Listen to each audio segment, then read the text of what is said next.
నిరుద్యోగ భృతి 20 లక్షల మందికి మీరు జాబ్లు ఇస్తానని చెప్పారు. ఎక్కడికి వెళ్ళిపోయినాయి ఈ జాబ్లు? మేము అడుగుతా ఉన్నాం, ప్రశ్నిస్తూ ఉన్నాం.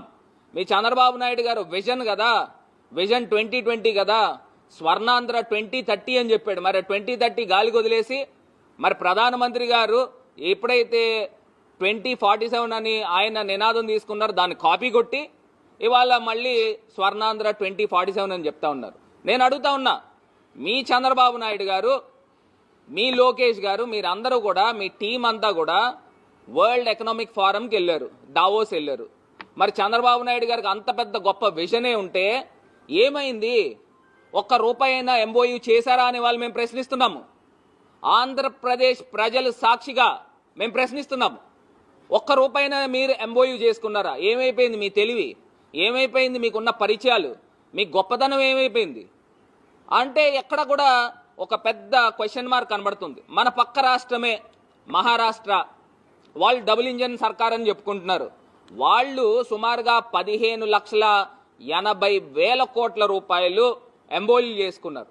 సుమారుగా 61 ఎంఓయూలు, నాకు తెలిసి 61 ఎంఓయూల్లో వాళ్ళు అనౌన్స్ చేసింది 16 లక్షల జాబ్లు అనౌన్స్ చేశారు.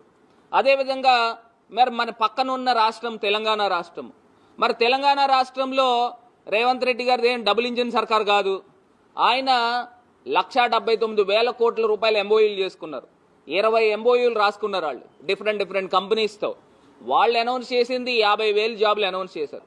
మరి ఈ చంద్రబాబు నాయుడు గారు ఇంత పెద్ద గొప్ప విజన్ ఉన్న నాయకుడు ఒక్క ఎంఓయూలు కూడా ఎందుకు చేసుకోలేదని వాళ్ళు మరి ప్రశ్నిస్తున్నాం. మీరు 20 లక్షల జాబులు ఏ రకంగా మీరు సృష్టిస్తారు? ఇదనంటే క్వశ్చన్ మార్క్. మరి ఇవాళ ఇక్కడ చూసినట్టయితే సుమారుగా ఏదైతే నిరుద్యోగ భృతి గురించి మనం మాట్లాడితే సుమారుగా 20 లక్షల పై మంది నిరుద్యోగుల పైనే ఉన్నారు. అంటే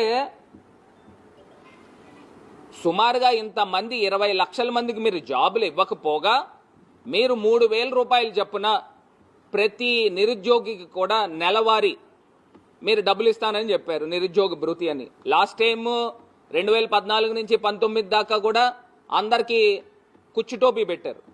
మరి ఇవాళ మీరు ఏం చేస్తా ఉన్నారు అంటే రెండో సంవత్సరం బడ్జెట్లో కూడా నిరుద్యోగులకు ఒక్క రూపాయి కూడా మీరు బడ్జెట్లో కేటాయించలేదు. మరి ఇది మోసం కాదా అని ఇవాళ మేము ప్రశ్నిస్తున్నాం.